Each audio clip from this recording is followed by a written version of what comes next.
Like many of us, I'm sure you're feeling it. Business is hard, and now more than ever, you need to have a plan to help your business not just survive, but thrive. And it can happen as simply as thinking with the end in mind. I'm Marcia, a business growth strategist. I've helped tons of small business owners to establish and implement a tangible plan that guarantees increased profitability, guides your growth, and plans for your future exit. Because a business worth selling is also a business worth owning. And I'd love to share strategies that I've earned and learned with you on Profit with a Plan podcast. But before we get started, I have something to share with you. I've put together an insightful and think outside the box masterclass. This 30-minute training has been specifically designed to help you learn how to get your business sale ready, even if you aren't thinking of selling it. Why now? Join me and find out all the benefits that come with having a sale-ready business. Register for free at scale2sell.biz. Okay, so I'm really excited to have my guest on today, Lewis Schiff. Lewis is an executive director of Birthing of Giants Fellowship Week, which is an entrepreneur school for Inc. 5000 and other owners of fast-growing entrepreneurs, and the chairman of Moonshots and Moneymakers. This is an Oxford Innovation Conference for American entrepreneurs. Lewis, who is the author of the best-selling book, Business Brilliant, which focuses on wealth-creating behaviors and attitudes for the new economy. His other books are The Armchair Millionaire, The Middle Class Millionaire, and The First Habit. And after selling two businesses, The Armchair Millionaire and MainStreet.com, to publicly traded companies, Lewis founded Inc. Magazine's Business Owner Council in 2010 and the membership organization for Inc. 5000 honorees. The presenters include really big names. These are former U.S. Treasury Secretary Hank Paulson and Howard Schultz of Starbucks, John Mackey of Whole Foods, Danny Meyer of Shake Shack, and Kip Tyndall of The Container Store, as well as Deepak Chopra and many others. So I got to tell you, Lewis hangs out with some pretty cool people. Mm-hmm. So welcome to the podcast, Lewis. We're so excited to have you on here. Now I get to hang out with you, Marcia. Yeah, right. The cool people. For sure. So wow, you've written a lot of books. You've had a lot of direction in helping business owners to grow their business.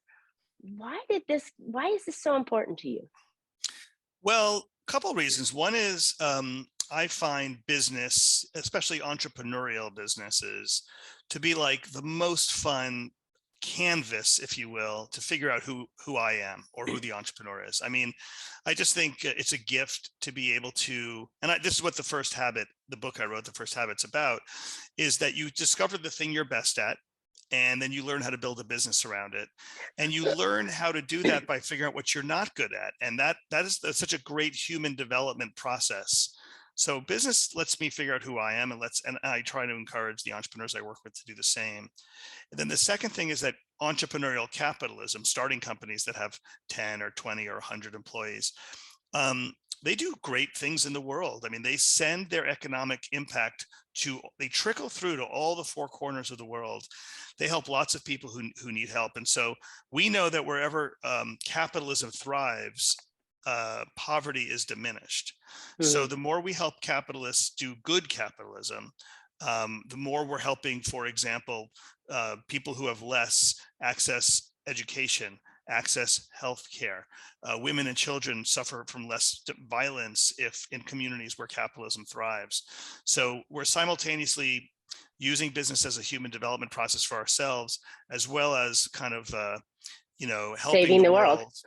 Saving the world. I mean, capitalism hurts the world too, don't get me wrong, but it has a great effect on humanity. Love it. And I've always thought that we small business owners are the thriving part of the economy. It's not the Amazons, yeah, sure. But, we're paying taxes, we're hiring jobs, we're doing all the important things, we being business owners. And it is really important that we continue to thrive. And so I love the concept and the meaning behind why you're doing this.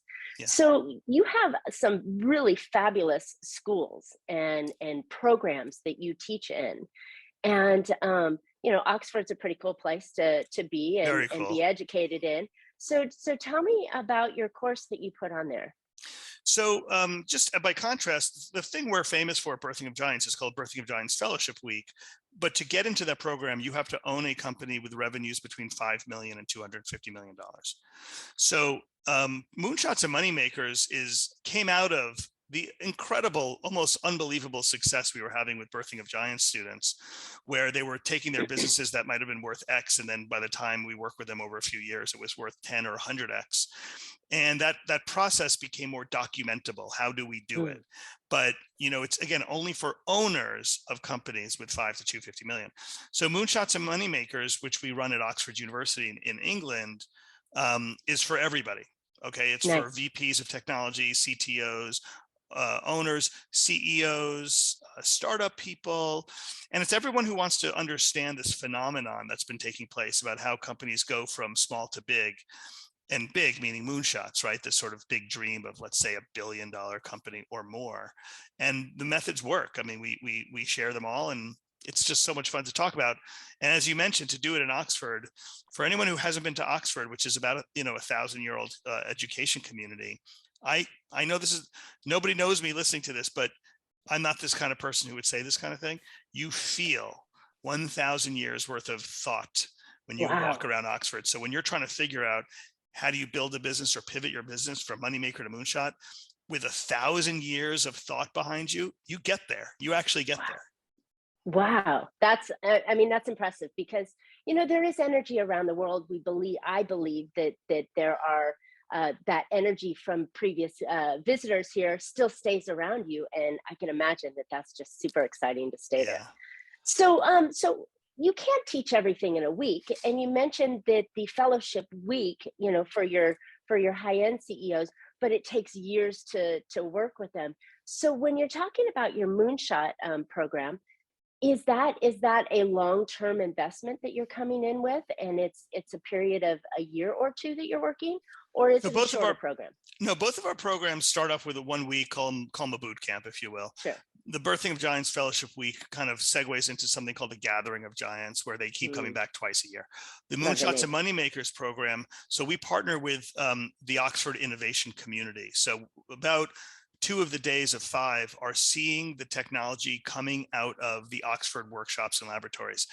Why is that important? So on the one hand, we can share that quantum computing helped to decode coronavirus, and that was all done Mm. at Oxford. So things like quantum computing, which we might read about, but we don't understand how they apply to our lives or our business, are actually taking place at Oxford. Also, in one of the facilities we do our work at, they just did something that apparently is the biggest thing ever. They created an energy source that was hotter than the sun for 5 seconds. And the Wow. headlines around this, which you have to read, are like, the biggest thing ever just happened. And I don't fully understand it, I admit, but it happened where we are going to be like actually spending time. So why does that matter to me? Okay, so the story I love to tell is when we had a presenter at a past Moonshots and Moneymakers program, and he was talking about a robot that's destined for Mars. Again, what does that have to do with me? And the Right. person in the audience who runs a janitorial services company made a joke. He said, "Yeah, but can the robot do corners?" And everyone kind of laughed. But the Right. bottom line is, by the end of that week, that business owner had basically made deals around robotics that turned his janitorial services business into a much more profitable business than it was, and made it much more valuable. So the job of Moonshots and Moneymakers is to put smart people in front of the very big ideas. The people in the Mm. audience, the entrepreneurs, the CTOs, the CEOs that attend, it's their job to figure out how to apply it to their business. But we will lay out the template, we will lay out the opportunity. So I wish I could have said, "Oh, come to this Moonshots and Moneymakers conference because you're going to learn how you could put a robot on a into your janitorial services business." But I didn't say that. I said, Mm. "Come, expose yourself to the big ideas, and big ideas will come from it." I love it. And I think that's what all small businesses are doing, right? They've come up with this fantastic idea or this process or this way, and they've got experience. And then, like we've said in the past, is that they build this company around it. But that's only one start. You have to start innovating and smoothing the process out and speeding the process up. And oftentimes that's done with, as you said, technology, finding the robot that can cut the corners or get in the corners, or it's a way to get your product out faster, or it's a way to have your product become better, product or service Right. become better. And that's really important for all companies, is that innovation. And I think that's the underlying methodology that you're teaching, right? Right. And technology, it would be totally wrong to say, oh, you must be talking about software or hardware. Right. Technology is a very big word. It's the Greek word is technique. It's based on Mm-hmm. very big idea. And I love to tell the story of somebody that I've interviewed in the past who ran a meat wholesaling business, and her business became way more valuable when she learned how to cut up the cow to get even more meat out of it. And Mm, that's technology, cutting up a right. cow in a new way. But in order to do that, she had to develop an entire direct to consumer business, because her meat wholesaling business to the restaurant world didn't want those cuts of meat. So when she discovered that she could get these other pieces of meat out of the cow, that was the technology. But then she had to build a totally different distribution site process Right. channel to get it to individuals who are happy to buy that meat. And Sure. so it was, by the time she was done, her company was worth way, way, way more. And it all started with looking at the cow differently.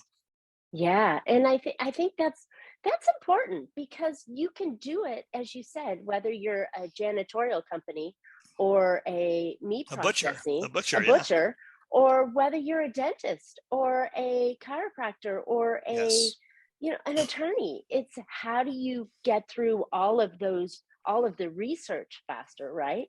Right. There's got to be ways that if you just think, as my favorite line, outside the box, you can find bigger, better, faster ways to do it. And I Moonshots think and once Moneymakers. Yeah, that's what we that's what do. I was going to say. That's how you become. What did you call it? You called it the unicorn, right? Uh-huh. A Right. business a private company that's valued at over $1 billion, that's growing quickly. Yeah. Wow. And that's what we should all be considering. Whether we're a mom and pop on Main Street or we're a big company trying to grow, you must grow or you're Right. dying. There's no middle of the road. Even if you're standing still, you're technically dying. So Right. businesses need to grow, and I love this idea of innovation to do that. So tell us some more about different ideas, maybe that would spark some ideas for us everyday folks, and how we could put innovation into work. Give us some more ideas. Well, what you're going to hear, we really break this down to its parts in the program. And so the parts are, forget the word technology. Okay. Just put it Right. out of your mind. What is it that's going to make your business have one or two, and ideally both of these qualities? One, a bigger audience. Mhm. Okay. You might serve a community or a region. How do you serve the country? How do you serve the world? Mhm. Two, how do you increase your gross margins? Okay, now take a business we all know, Facebook. Facebook, its addressable audience is everybody in the world with an internet connection, Mhm. and its gross margins are something like 85 to 90%, 88, 89, crazy number. Right. Crazy number. So why is Facebook valued so highly? Because of those two things. Those two things Mm. make it valuable. It happens to have used technology to achieve it. But if your business serves a state, how do we figure out how your business can serve 5 states? If Mm. your business has a gross profit margin of 50%, how can we get it to 60%? That's the conversation. And you will Just little find, steps. yeah. And when you go from 1 state to 5 states and from 50 to 60%, the value of your business hasn't increased by some percentage. It actually has increased by 1 and 2 and 3 Exponentially. and 5x. Yeah. And so then you say, well, how would I do that? And then you probably are going to end up at technology. But that's sort of the second thing. The first is you have to understand how money flows through your business and how Mhm. enterprise value is created in your business. I love it. And it is so important. I preach this every single day. You have two values in your business. You have the revenue that generates in your business, and then you have the asset or the value of the company. Mhm. So many small business owners are only living for the revenue and Right, forget that they're building a potential asset right. that should be thought of being sold someday in the future. Yeah, So yeah, I think that this is an incredible conversation to to elevate that and get people thinking about the value of the company and what it means for them. Right. And it could mean more jobs in your community. It could be, more pay in your pocket, if you're self-centered. Yeah, well, we talk about, the sort of three dimensions of an entrepreneur. The one is what they tell the world, and Hmm. they tell the world that, that they want to have an impact on the world, or they want to have an impact on their employees' lives or their industry. And that's real. And then the sort of second thing is what they might tell their friends, which is like, I love being the boss. It's great to be my own boss. I get, I have control over my Look at my destiny. car. Yeah, right. And then then there's the one that they only tell themselves, which is, I want a nicer car. Right, you right. know and so you've got all three of those personalities, and they're all present, of course, but they're all part of what drives us to, essentially, it's called enlightened self-interest. I mean, we all do things for some reason for that would be defined as self-interest. Yeah. Well, I think it's human nature, right? Yeah. You know, And it, it, innovation it comes out of that. The world changes out of that. A colonoscopy didn't exist until somebody said, I'd like to invent something that does that. And now it's a essential medical procedure. I mean, mm, you start out by saying, I want to be an innovator, or I want to be the smartest guy in the room, but you could end up changing the world for the better. yeah. And the great thing about being an entrepreneur is you don't have to be the smartest guy in the room. You want to bring people in that have different ideas and different directions for you. So where does someone so if we can't make it to your program in in Cambridge, and we're looking for ideas and places to look where we can improve our processes and we can improve our services, where do you think the smaller micro Main Street type company would go looking for innovations? Well, I'm glad you asked that. We just created a site that we launched recently called How I Did It. Oh, cool. Pretty much what it sounds like. It's explainer videos. It's 30-minute videos where I interview some of the most amazing entrepreneurs, and they go through sort of the birth to growth process and all the decisions they made along the way. Mm, And we call them case studies, and they're all done in video format. So birthingofgiants.com/how I did it, and that's free. And love it. that's a really great resource for somebody who isn't ready to kind of physically put themselves in the room with these people. Sure, sure. But as entrepreneurs, we have to constantly be educating ourselves and improving how we do things. We can't just live in our office and expect the world to come to us. We have to go out and learn and educate, which is one of my core values. Is I'm always learning and always trying to find something new and interesting that can keep the excitement going in my practice and in my clients' practices to grow. And I think that we should all, like, if you're a licensed or credentialed business person, you have continuing education that you have to go through, and they Right. tend to be very dry and boring. Well, why not have some sort of continuing education where you're learning from experts and giants Right. on how that they increased?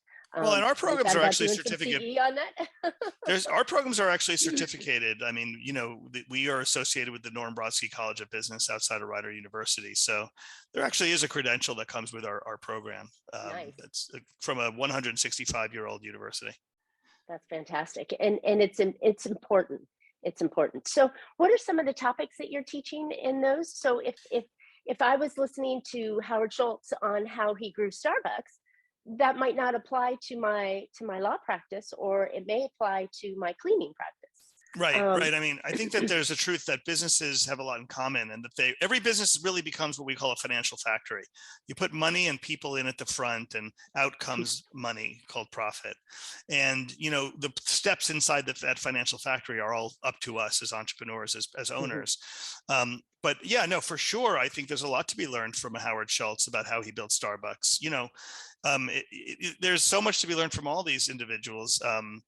And in the Oxford program, Moonshots and Moneymakers, we basically go through.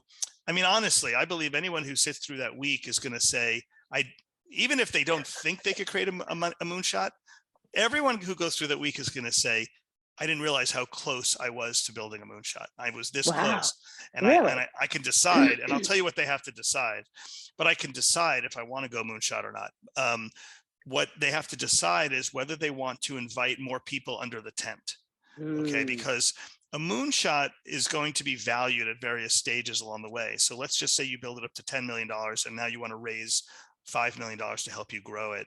Well, evaluation takes place. What's this business worth, right? Because if someone's going to give you $5 million and they say, and I want 10% of the company, that means they're valuing the company at $50 million, 10%.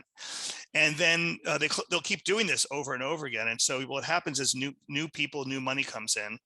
And it's pretty straightforward what they do. They create something called a board of directors, and you may be the owner of that company, but you really become the CEO of that company, and you actually work for the board of directors. You still own a chunk of it, but you are actually an employee now. And so I would say again, two things will go through your mind. One is, I had no idea I was this close to building $1 billion company. I could do this. The second will be, do I want to do this? Am I ready to be a CEO of a company with a board of directors that they fly in from all over the country because they've written big checks and they want to know what's happening with the business? Am I ready to be accountable to all of them? And a lot of entrepreneurs say no. And that's fine. And then they will build really good moneymaker businesses that could be worth a lot of money. But you will, so, and who cares, right? If you sell your business for $100 million because you built a really good moneymaker, or you sell your business for $1 billion because you built a great moonshot, who cares? I mean, but some people do care. Some people say, I want to build the moonshot. Or they say, I don't want to be another employee to the company that I created. Or you hear that fearful story of the guy that brings in investors, and pretty soon he's no longer CEO. He got fired from his own company, and those are the fears I think that would come in. And the fear of growing big. Oh my gosh, can I dream big enough? And that's another limiting belief that holds business owners back, as like, oh, I can't. Oh, I shouldn't. The story of Star Wars, which is also mimicked in a lot of other movies, is the story. So it's basically this unknown person, Luke Skywalker, or we're the unknown people. We're unknown entrepreneurs. And then what Luke Skywalker does is, in the first sort of 30 minutes of the movie, is he saves Princess Leia, and he's now regarded as a hero amongst that community, and he gets his fancy sash, and he's sort of like an important person. And he could have stopped there. That's like a person who builds a $10 or $20 million business and says, that was really hard. That's a great thing to do. But then the movie would have ended after the first half hour. What happens is that actually someone's got to go and take on the Death Star, which has this like one little flaw in it that if they can hit it, they can blow it up. This once in a lifetime shot, right? Right. And so Luke Skywalker doesn't have to volunteer to be in that part of it because he's already a hero. He's the one who says, I'm going to go for it. And then he becomes the uber hero. So, who are we, right? You could stop at the $10 million business and say, this was great. I'm very happy. I earn $1 million a year. I love everything I've created. Or you could say, I'm going to roll the dice and take this $10 million company and try and turn it into $1 billion company. It's called the hero's journey. In every book you've ever read, there are moments where the hero has to say, I'm either happy with what I've created, or I'm going to roll the dice and I'm going to go for bigger. And that's a decision every entrepreneur gets to make on their own. I love it. Love it. And it's an important one, whether it is expanding to a second store or it's hiring people on. These are all little steps in that gigantic hero journey, whether you're going from $1 million to $1 billion or you're going from 100 to 1 million. Yeah. There are those variations in there, and you're still going to have to answer those questions and step up. I think an entrepreneur has a calling, right? They've come from the companies or their education or, that guy he worked for, she worked for, and they have this calling. I can do it. Yeah. I can do it better, but they have to keep that calling going. Yeah. Right. And to the point that feels right to them. To the point that feels right to them. In a way, but yes, if you're not continuing that calling, then oftentimes you're stuck in that downward spiral, because again, if you're not going up, you're actually going down. There's no middle road in business. So I think they need to keep that flowing, going, I need to go to the next step, or maybe they should step out and let the next person come in and sell the business. Yeah. And then that other person can take it to the next level. Well, I wrote a book called The First Habit, which is all about figuring out what your language is, in business, for example. And then how do you take that to its natural conclusion? In other words, if you're really good at something, I'm really good at asking questions. I write this in the book about, how I love asking questions. And that's why I love interviewing people like you do. I've built a business around it. It's called a school. And so it's called Birthing a Giants. Now I'm building Schools a, aren't teaching you something, they're asking you to think about it, right? I right. love it. And Love now it. I'm starting my own unicorn, which is called Perfect EDU. It's an education technology business. And so it's designed to be a moonshot. It's designed to be a very big company. So, in either instance, whether you're talking about Birthing a Giants or you're talking about Perfect EDU, I've taken my skill set, which is asking questions, and applied it to two different business models. And so that's our job. Everyone's job is to do that. And then you maximize it. So if I'm fortunate enough to hit my marks on Perfect EDU and it becomes $1 billion this or that, we'll say that that was great. That was a wonderful outcome. I'm also very thrilled that I get to run Birthing a Giants Fellowship Program, where we teach these concepts to everybody, because it's grounded in that same quality of mine. So we each have to figure out what that quality is in us, that entrepreneurial quality, and then we take that opportunity and we make it as big as possible. Love it. So important. I think we should all be reading that book and figuring out truly what our position in the world, in our company is. Yeah. Many come in and they stay in the technician role, right? Where they're either counting the beans, or they're Sure. swinging the hammer, or they elevate to that quote leadership role. But that's not, I mean, there are still skills, that there are other roles that can be done within the company that the owner and leader can be in and thrive in. Yeah. I mean, I need someone who just loves to do their job working for me. And I also need people who think big working for me. I need them both. Mm. They're both valuable. Yeah, love it, love it. All right, so we've talked about some really fantastic stuff here. Creating growth and changing the mindset that we're doing, getting that education. We talked a little bit about technology, and how it's not necessarily the computer technology, but it is innovative technology that needs to be done. And I know that there's many places that one can learn about technology and innovation. And I think that your program sounds amazing. If someone were interested in attending your Moonshots and Moneymakers. I keep trying to say that backwards. That's why I'm not calling it out, and I'm leaving it out to you because I want to flip it around.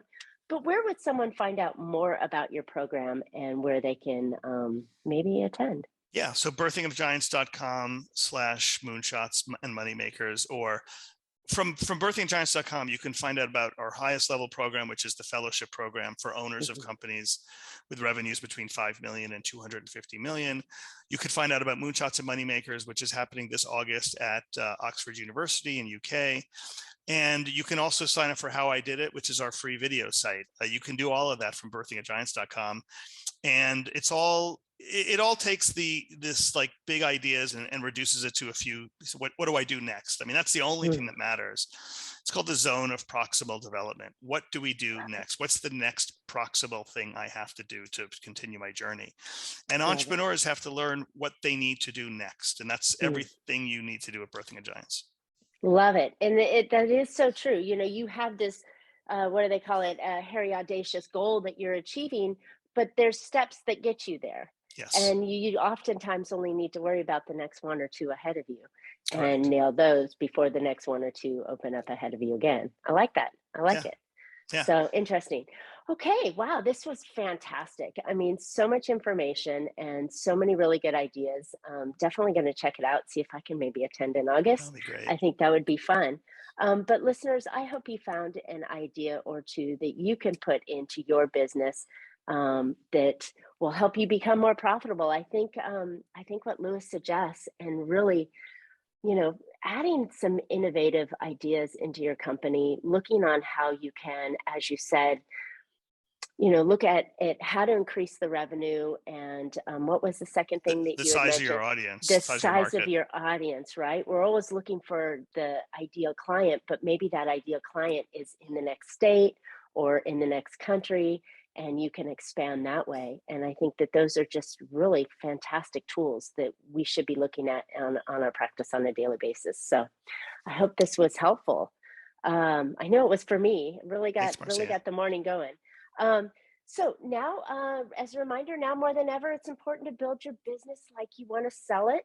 Don't forget to register for my free new training. It's only 30 minutes on how to get your business sale ready. And it's even if you aren't thinking of selling it yet, there are tons of benefits to having a sale ready business. Go register for free at scale2sell.biz. That's scale to the number 2 B-I-Z. You don't want to miss this class. We'd love to hear, Lewis and I would love to hear your ideas on innovation. Tell us what you might be doing and share it in the comments, and we will respond back. We love to hear your questions and ideas. So also don't forget to subscribe to today's show. We'd love to have you on next week's show. And as always, you can catch Profit with a Plan on any favorite podcast players. We're looking forward to more great profitable information on next week's show. So until then, make your plans and profit with them. Thank you so much, Liz. Thank you, Marcia.